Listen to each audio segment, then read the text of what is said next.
Hello, and welcome back to another episode of the 2020 podcast, bringing clarity to business, entrepreneurship, and life. I am your host, Dr. Harbir Sian. Thank you so much for taking the time to join me here to learn and to grow. As always, I'm so grateful. And as always, I know if you listen to this podcast regularly, you're probably getting sick of this request that I make every single episode, which is if you do get any value out of today's episode or any previous episode, please do share it. Put up a screenshot on Instagram, tag me, tag my lovely guest today. Tell us what you took away from today's conversation. Leave a review, leave a comment, do all the great things that you've been doing. I really appreciate the support. And, the podcast has been growing thanks to that. So thank you in advance. And thank you for all the previous support as well. And my lovely guest today is Amy Mowbray, who is from the Migraine Life, which is an online or Instagram primarily based migraine community. And you may be wondering why I'm having somebody on from a migraine community, but the conversation you'll hear is actually so relevant to, of course, the audience primarily for this podcast is eye care professionals. This conversation is so relevant for us as eye care professionals. And I've only really started to learn how relevant it is over the last maybe year or so. But the more conversations I have, the more I'm learning how important it is for us to talk to our patients, to uncover, the types of symptoms and things that our migraine patients are dealing with, and learn how we can help them. And there are actually some amazing tools right at our fingertips now, right at our disposal to help our patients who suffer from migraine. So we've heard in the past from somebody from a company called Avalux, which we'll be talking about today. That was Dr. Charles Pasternak, who is the president of Avalux, and he explained this technology that's so valuable and available to us now. But what I thought was going to be so amazing and helpful is to hear from the patient, a migraine sufferer herself, about how this technology has helped her, and in general, what her journey has been through migraine. So thank you, Amy, for joining me on the podcast. I appreciate you taking the time to come and share your journey with us. Thanks so much for having me. I'm really excited to hopefully educate people about migraine and share my own experience with Avalux and managing light sensitivity. Yeah, thank you very much. And the listener and the viewer will, of course, distinguish from your accent now that you are from England. I forgot to put that into the introduction. Originally from London. I can't even fake an American accent. That's okay. We don't want you to. We love the English accent. So please continue. So Amy, why don't you tell us a little bit about yourself, if you wouldn't mind, and then kind of lead into what has been your journey with migraines and, when did it begin? So I grew up in Surrey, just outside of London in the UK. And growing up, I never had migraine. It wasn't part of who I was. I was healthy. I went to school. I played sport. I could socialize with my friends. And luckily, actually went through the whole of school and university without migraine being a part of my life. And then at the age of 21 and the start of 2015, I woke up one day with head pain. I actually thought at the time, it's sort of a funny story now, but not really, that I had this delayed hangover from New Year's Eve and thought, it's just a bit too much over Christmas time, what's going on. And sadly, that head pain never went away. And still to this day, I've had continuous head pain for over 7 years now. And that's basically where my migraine journey started. I had all these initial tests to rule out anything sinister. I went to my opticians, I went to see a neurologist. They ruled out, blood discs and all the other nasties you can have, basically. And several months later, I was diagnosed with chronic migraine. I'd had a few episodes of I would say tension headaches before, at times of stress. So after handing in my dissertation and things like that, but never before really this migraine, as it were. And I've just been, spending the last 7 years trying to reduce the level of migraine I was having and also learn to live with it at the same time. Yeah, I want to touch on that as well, the whole learning to live with it. And I feel like that's such an unfortunate part of it, is that you just have to accept that this is going to be part of your life and that you have to continue to endure it. Can you tell us a little bit about, once you discovered that it is migraine that you're dealing with, what are some of the triggers and, the symptoms that you experience, and the frequency of the headaches and all of that? Yeah. So it probably makes sense for me to start with the frequency first. So I have what's called chronic migraine, which means I have 15 or more headache days per month, which for me, I have 30 plus. So part of the diagnostic criteria for chronic is 15 or more headache days per month, of which at least 8 are migrainous in nature. And this must go on for more than a 3-month period. I see. And the importance of this, and I almost was about to forget to mention this in our conversation, is this is such a different disease, really. I see it very differently from your typical migraine. Everyone knows someone who's got very infrequent episodic migraine where they have one attack every 6 months or so. This is completely debilitating. It's the World Health Organization itself actually recognizes it as the same level of disability as people with quadriplegia or active psychosis. It's, oh my goodness. It's huge. So when I was at my worst in the first few years, I was having daily head pain and symptoms, and about 20 days of the month, I was also having full-blown attacks on top of this. That has thankfully reduced in frequency. So I still have daily head pain, but my attacks, have reduced by about 50%. So I'm having attack days about 10 days a month. And they are also less severe and shorter in duration in general.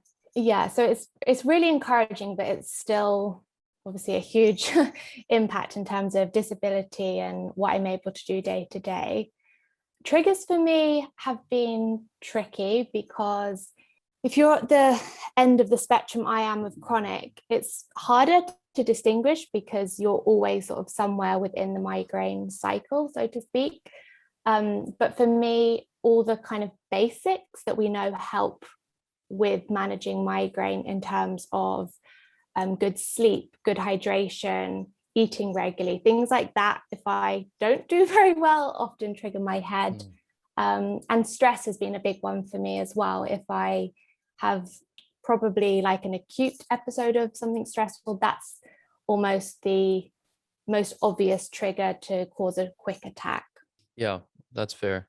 All right. So of course, avoiding your triggers, as you mentioned, and doing the basic daily activities, the hydration, the sleep, and all these things are important. But following you on Instagram, I can see, you've experienced a lot of different other treatment modalities. And I'd like to hear kind of what your experiences have been as far as the certain treatments you can remember and prescription medications and other things like that, if that's been part of your routine as well. Yeah, of course. So migraine management, I guess, from a medical perspective is always split into preventative and acute treatments. So if you're having more than 4 or 5 attacks a month, normally you'll be offered a preventative treatment. I initially tried all of what I call the old school migraine preventatives. They are all medications that were designed for other things. So they're epileptic drugs, they are antidepressants, they are blood pressure medications. They're all things that weren't designed for migraine patients, basically. And they found, as a kind of trial and error, maybe this helps actually reduce the burden of headache in some patients.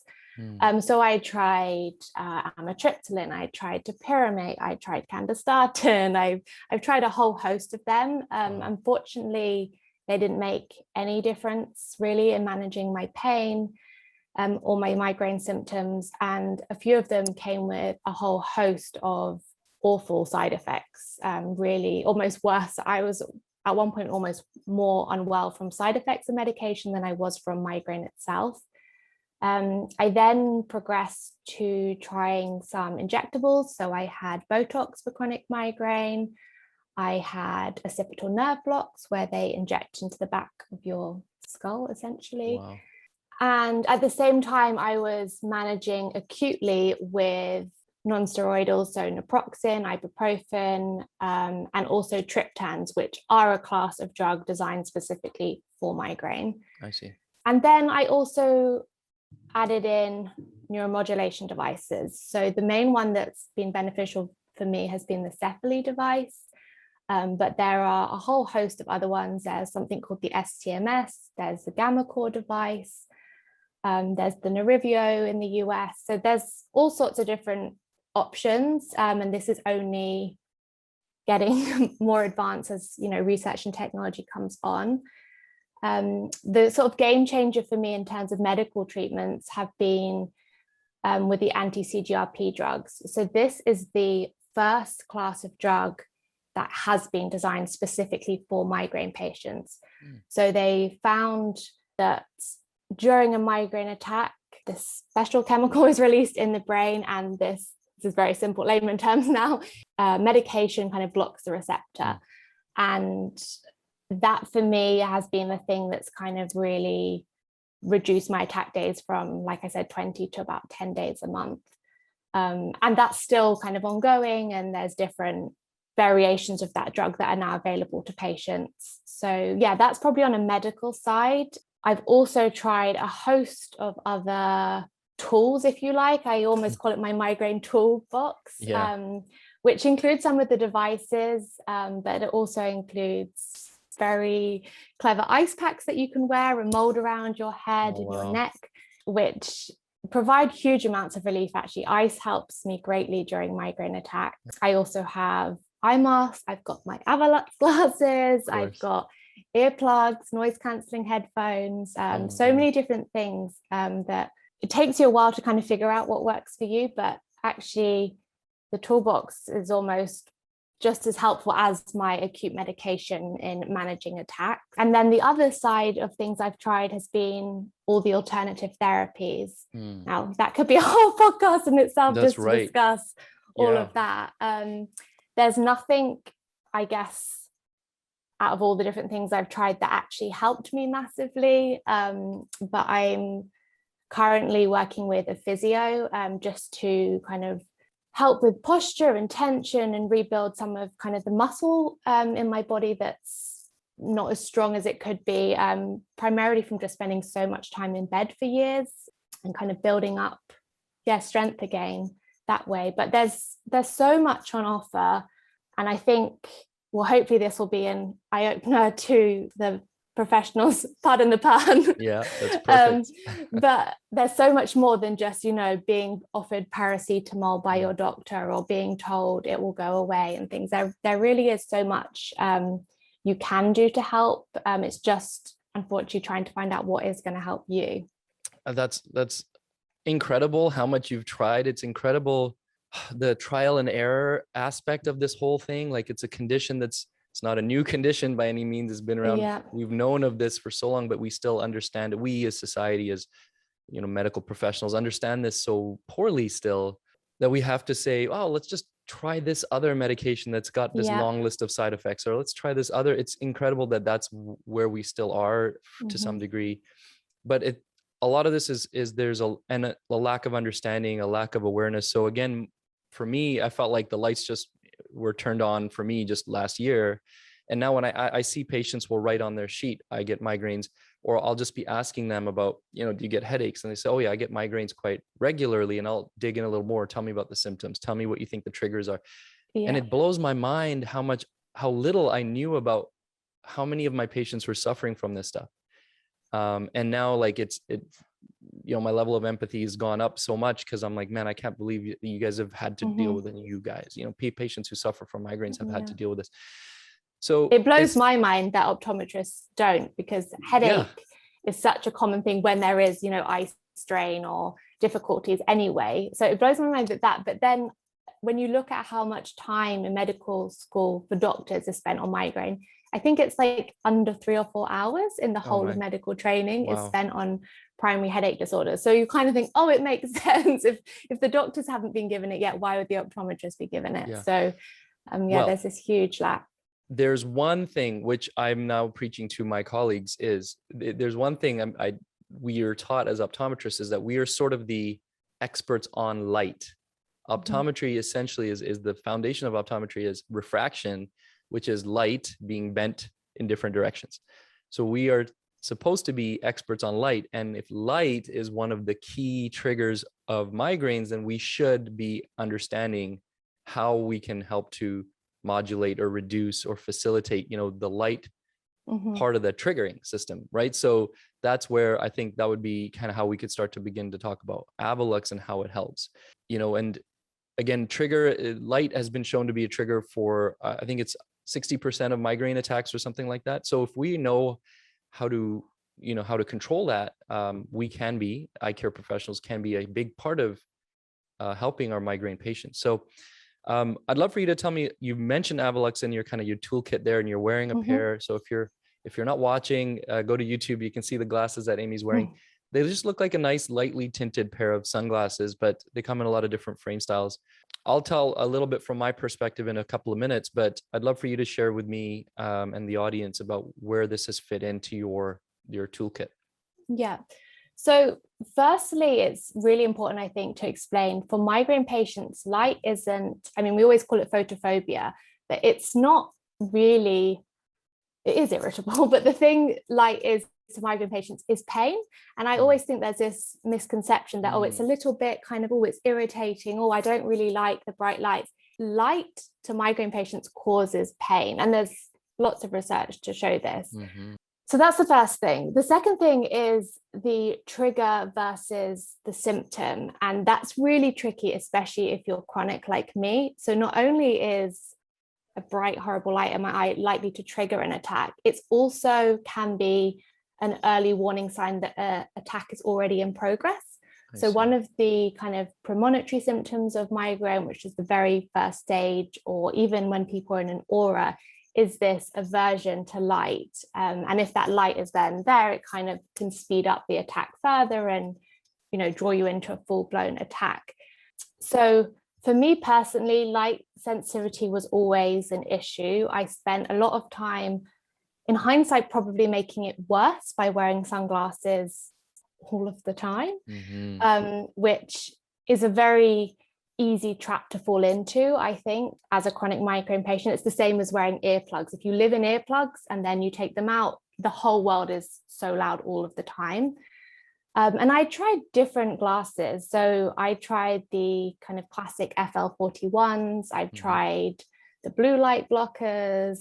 I've tried quite a few. And if I'm honest, and I've said this to Avalux, I was really skeptical when they reached out to me, because I was like, no, I've tried it. I just wear my sunglasses. I'm fine. Leave me alone.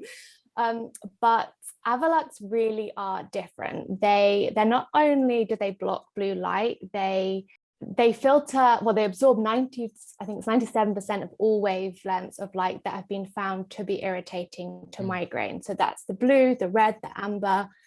And they also, crucially, there's some really interesting research about the benefits of green light for migraine patients. And Avalux actually allow in the green light whilst blocking all the other harmful light. So they basically take all the bad stuff out and let all the good stuff in for migraine patients.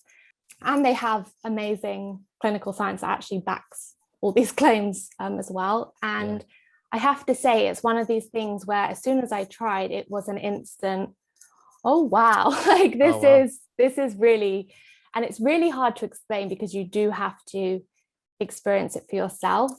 But it just takes all of the burn and the pain out of light for me and for so many other migraine patients.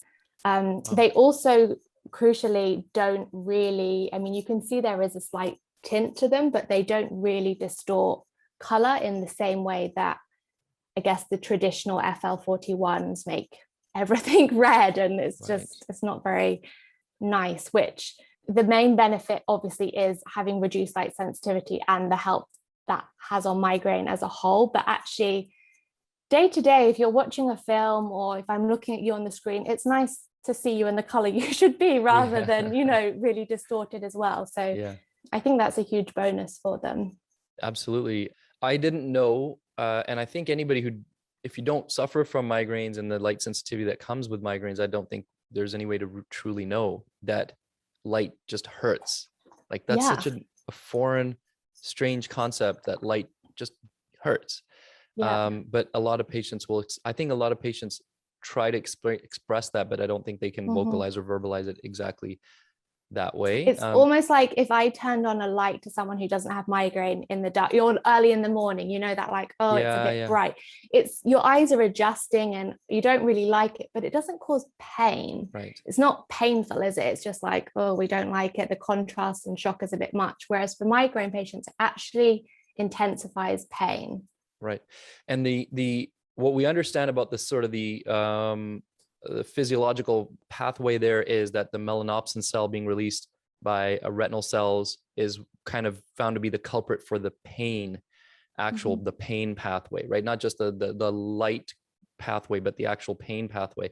And so these Avalux lenses reduce the transmission of the certain wavelengths of light that trigger that melanopsin pathway, right? So that's the blue, amber, red. What am I missing?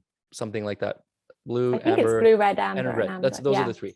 Got you. And but like you said, green was shown to be actually soothing or calming or you know, helpful. So they actually allow in the green, which is so cool. That makes it a very, very unique and very precise filter. So a lot of people will say, oh, it's just a tinted lens, but it's actually a very unique filter that allows in certain wavelengths and doesn't allow in others. And you mentioned the FL41. And that's something, again, I wasn't fully aware of myself until a little while back, which was FL41 just blocks a certain section of certain wavelengths of light, right? So the blue wavelengths primarily, up until including the green as well, actually. So someone could say, well, it's helpful, it's blocking blue, but actually it's also blocking the light that we want to have come through that's been shown to be helpful.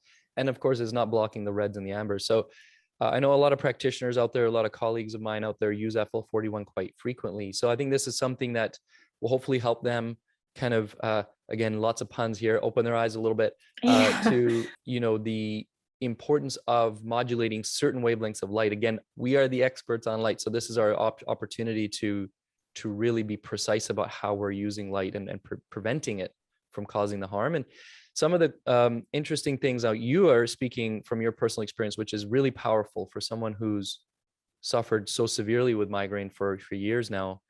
But some of the stats that Avalux share is pretty amazing, that 90% of their subjects find relief and are able to continue with their daily activities. And now what you've just shared with me about how these migraines lay you out and you're out for days and you can't function. The fact that 90% of people in that type of situation are able to actually continue with their daily functionality is huge for their own productivity, but the economy in general, if we really want to get big about this, right? Like how many millions or billions of dollars are lost from lack of productivity due to migraine? And I think, and I think for me, sorry, I'm going to let you kind of give me your thoughts on these things here, but I wanted to just share the thing that really hit home for me as, again, a healthcare practitioner. The statistics show that 74% of Avalux wearers were able to reduce or eliminate their usual medications. 74% of people were able to cut down their actual medications. And we just talked about how crazy some of the side effects can be for these medications, and we're trial and error, and who knows what the long-term effects will be. If we can, 3/4 of people can stop or reduce their medications. To me, that was powerful. I thought that was huge. So I don't know if you have any thoughts on those couple of things that I just talked about there, but I think there's really important things for people to know. Yeah, it is huge. And I think part of the challenge, I guess, Avalux have, and I'm always telling them this, they're probably sick of me saying it, is getting people to see the glasses not as basically, you know, blue light glasses you'd buy on Amazon, but a medical treatment for migraine, because that's what it is, really. I mean, they're not allowed to say that yet. I probably shouldn't even be allowed to say that. But essentially, you know, if something's reducing the impact and burden of migraine and reducing their medication, it's as good as treating it with something else. And for me, going back to what you're saying about the impact, you know, on the economy and the burden, for me, they have initially enabled me to start working again, because before Avalux, I had to do everything on my phone, which people are always amazed at because of my page, but I did everything on my phone. I couldn't look at a laptop. I could barely cope with a small iPad. TV was completely out of the question. And to do any proper work, really, we all know you need to be on a laptop. And since Avalux, I've been able to use a laptop. I mean, I still have it turned down nicely and all my filters on and things, but I can, like I'm talking to you now on a laptop, and I'm able to do small amounts of work, which is huge. The benefit's huge. They also help me, or have helped me tremendously in the autumn and winter time, which for many migraine patients is really challenging with light, because I guess 4 p.m. it gets dark, or thankfully it's getting lighter and lighter again, but the contrast is really challenging. So when it's dark outside, there's suddenly this need for artificial light inside. And almost from 4 p.m. onwards, I would be, before Avalux, I'd find anything hard to function. I couldn't cook, I couldn't prepare a meal, because I had to have these big lights on. And so much so, I would have lamps on in the room and use pieces of furniture or cushions to block the direct impact. Like, that's how bad light is affecting people with migraine. It's like, it's so, you're moving, chairs, or you're sitting with your back to the lamp that's in the back of the room. And with Avalux, it's not a problem. I can cook again. I can watch TV in the evenings. I can, speak to my friends on Zoom or whatever. So it has a huge impact, even if it isn't, for me, unfortunately, they've never been, I put them on and my attack disappears, but my actual level of function, I know some people have had that, what I'm able to do and achieve in a day and not be stopped or kind of interrupted by migraine rearing its ugly head, if you like, is huge with the help of Avalux. Yeah. And I think there's two sides to that. One is how much we take those little things for granted, right? So again, someone in my position doesn't suffer from migraines, how much I take it for granted that I can just cook a meal with all the lights on, or watch something bright on my phone, or whatever the scenario might be. We take that for granted. There's so many people out there who are unable to do those basic, simple things because they're suffering from a migraine attack. The other thing is, like, we might think, oh, that's just a little, like, it doesn't sound like that much of an improvement if you're just able to cook a meal, but that's a huge improvement in your quality of life to go from bedridden to, or like closed up in a dark room, to go to actually be able to communicate with the outside world. Yeah. That's a massive, massive difference. And you have to remember as well that I'm at such a severe end of migraines. Yeah. If you're someone who has 5 attacks a month and the rest of the time you're free, maybe it is the difference of you wear them when you're slightly, you're watching something with flashing, or you go to a bright supermarket that's a trigger, and it might be that's all you need to do, and it doesn't, the attack doesn't develop, and you're not triggered by light. Yeah, it's amazing to see that something that seems so simple, like a pair of lightly tinted glasses, can be so beneficial. So on a certain thing that you mentioned, you have to be careful how we phrase things about being medical devices, but in Canada, Avalux does have Health Canada approval as a class 1 medical device. So it's safer to call it a medical device here. It actually is technically classified as a medical device used to treat light sensitivity. And then, of course, the primary function of that is for patients who suffer from migraines and have light sensitivity as a trigger. Well done, you rescued that for me. It is that changing in perception, though. But totally. You have to be absolutely careful. But that's how we're going to. This is a conversation that we're going to have about this lens with my colleagues. And on that note, since we're talking about it being a class 1 medical device, so in Canada, it's available as non-prescription and prescription. So anybody who's listening out there, optometrists or opticians who may be listening, you can order these lenses with single vision and progressive lens prescriptions.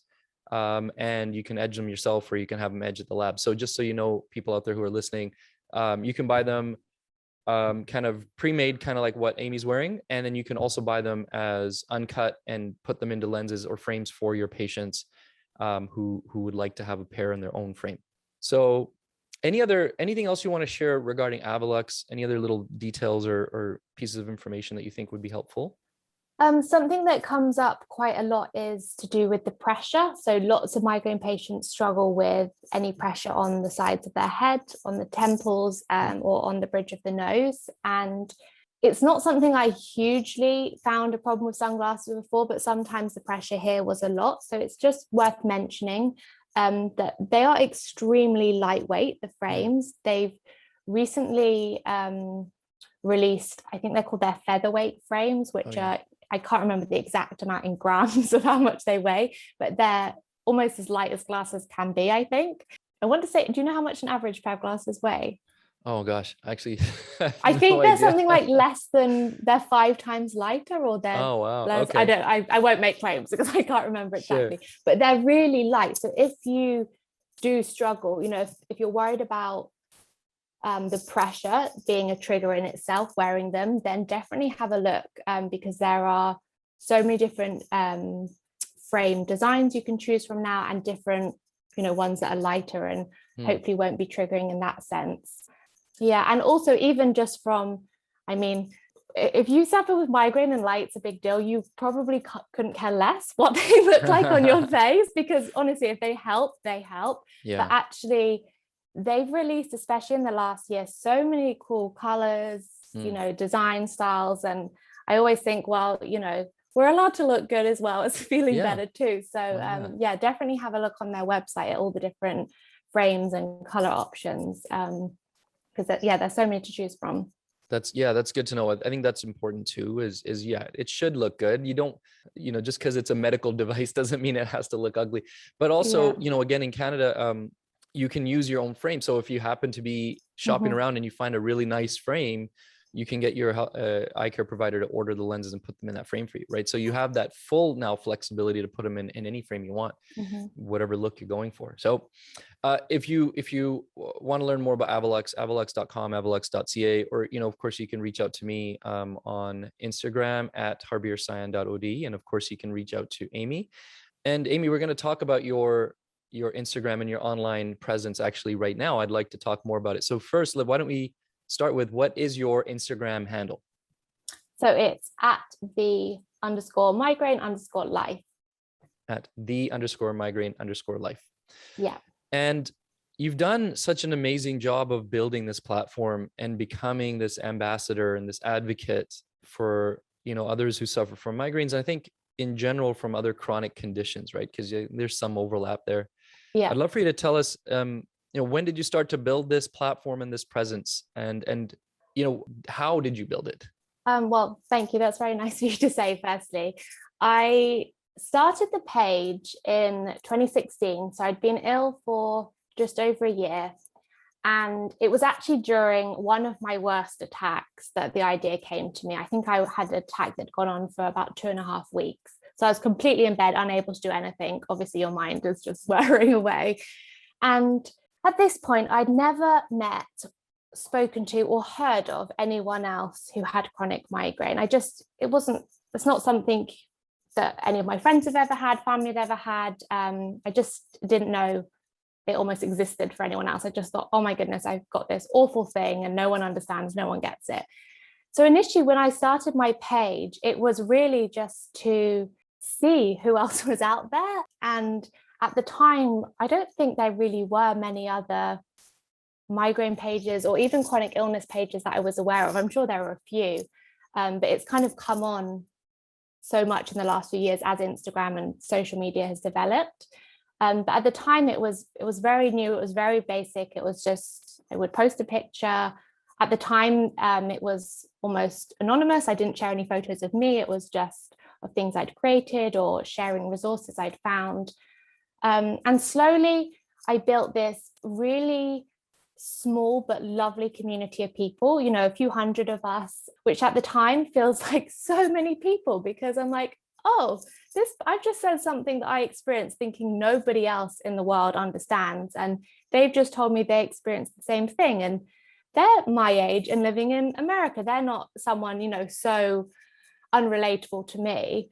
And it just developed from there, I guess. And I'm lucky, I guess, in the sense that I've always felt quite comfortable being open and actually talking. So I've never felt particularly uncomfortable or nervous about filming myself talking, or probably always been a bit of a performer when I was young. It's just, it comes natural to me, and that doesn't faze me, which I think helped people get to know me and relate to me, but also allowed me just to share with the community the real me and some of the more vulnerable sides of living with chronic illness. And yeah, it's just developed to where we are today, which is there's 20,000 of us on Instagram now, which is huge amounts. So many people always ask about growing and things. And actually, relatively, I think I've grown quite slowly and steadily. But it's never been to me about growing. If I think of how many people 100 people is in a room, you know, all sitting talking about chronic migraine, like that's amazing. I don't need, you know, there's quite a lot of emphasis nowadays on growing to, you know, hundreds of thousands. And I mean, the only real motivation I have for growth, I guess, is to spread awareness and for other people to not feel alone with migraine. So it's amazing we have grown, but yeah, it's having that community, it's having the space to talk openly about my own journey. And if we raise awareness and help educate others along the way, then that's awesome.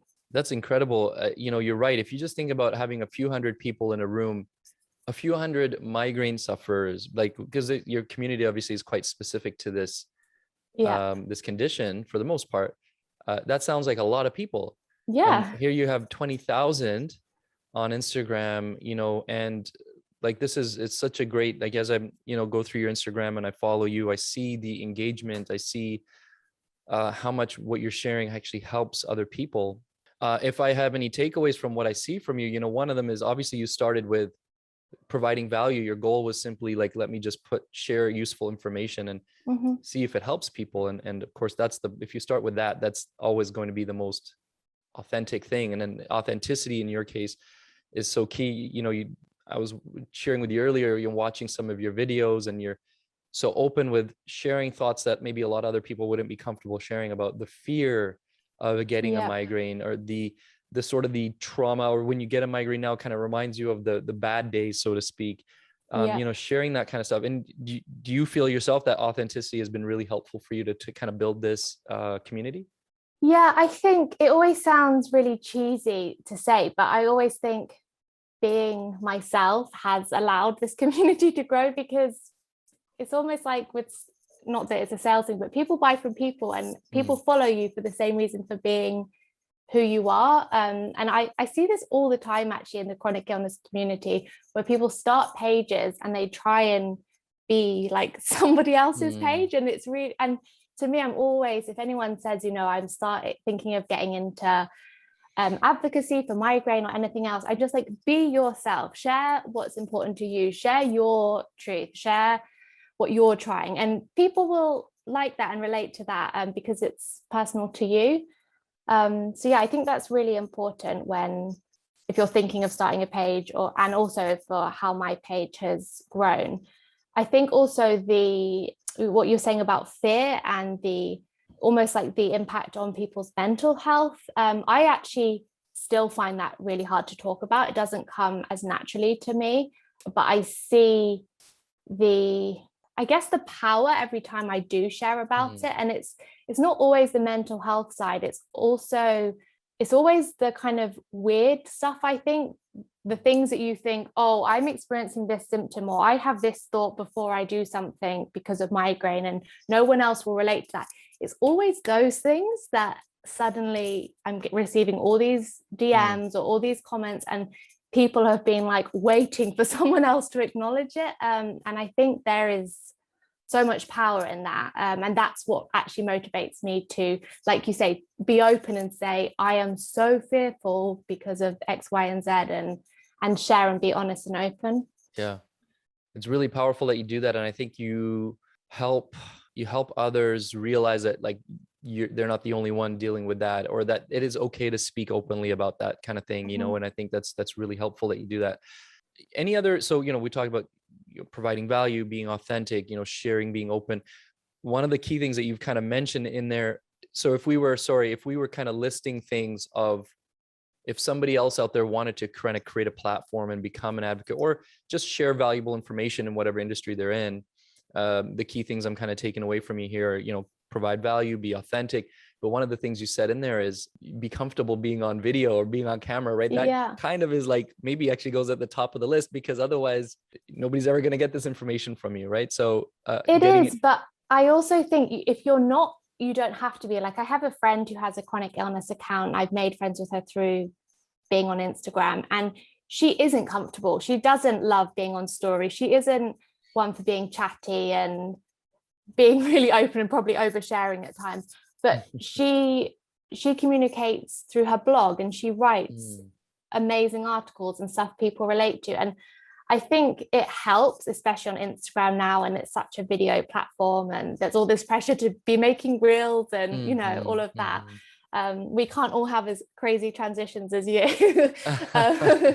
You're absolutely killing it on reels. But I just think if that's not you, and you don't want any extra stress or pressure when you're chronically ill, and actually filming sometimes can feel like the last thing you want to do, find something that does work for you. It doesn't have to be filming yourself and talking. It can be a podcast even, where it's just your voice, or taking part in research, or writing to your MP. You know, there's so many different ways you can be an advocate without being kind of visually on screen. That's excellent. That's really good advice. Thank you. You're absolutely right. There's other platforms and there's other ways to make a difference. You know, if that's your goal. And I just read something that I know I'm guilty of, and I wanted to clarify this, and that is saying migraines instead of migraine. So let's clarify that. If you wouldn't mind quickly clarifying that for everyone who's listening.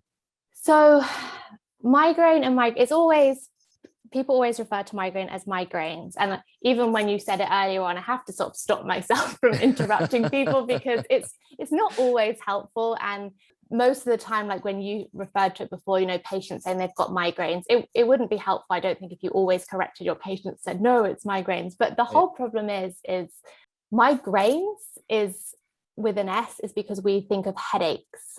That's what we think of migraines and headaches. And the problem is, migraine is this neurological disorder all on its own.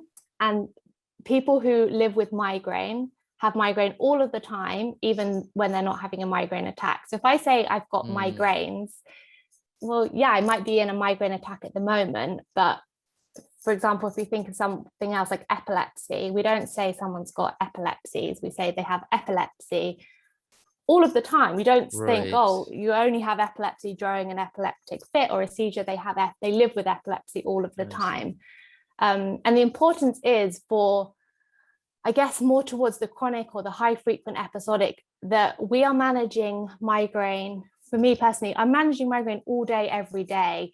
Even when I'm not in attack, I'm preventing the buildup of an attack. I'm managing triggers. I'm doing so much. And that's why it's important. So I always say, you know, drop the S. We help reduce the stigma and see it as this neurological disorder all on its own.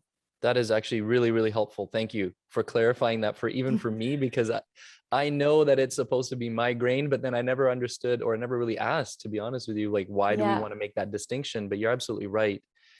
I have a reel actually on my page, which is far more succinct than what I just rambled. Well, I think what you said was perfect, actually. But you know, this is the platform for you to share openly and long form, if you like, because that's the whole point of podcast. But I'm going to go look for that reel, or if you don't mind sharing it with me, then I'll put that on my page as well. But really important to start thinking about migraine as this chronic, something that you're dealing with every single day. Like epilepsy, maybe, you know, for maybe a good analogy in some cases and maybe not in others, but in the sense that, like, the person who has epilepsy always has it, whether they're having a seizure or not, they still have the condition. And same goes with migraine. Just because you're not having an acute attack doesn't mean you don't have the condition that you're dealing with all the time. So very, very important distinction. And anything else that you'd like to share before we wrap up, Amy? Just that if you are listening and you have migraine, or you have a patient with migraine, I know how isolating, how lonely, how it can just feel so overwhelming. And I just want to kind of remind people that there are so many different options and treatment options and different tools you can try, like Avalux, like so many different things, and just to hold on to some hope that you can improve. And hopefully, my own story of being completely bedbound and debilitated to still debilitated, but working and functioning so much better, just gives you some hope, and just keep going, basically. That's nice. nice motivating words and words of encouragement for those who are dealing with this and suffering. And thank you for being that advocate and being that voice to support those who are dealing with this condition, and helping share more information and knowledge for those people like me who are slowly becoming more enlightened of it. So, and thanks for joining me on the podcast, Amy. I really appreciate you coming on and sharing all your insights. Thanks so much for having me. And thank you everybody who's listening and watching. Thanks again for all the support. We will be back for another episode next week. We'll see you soon.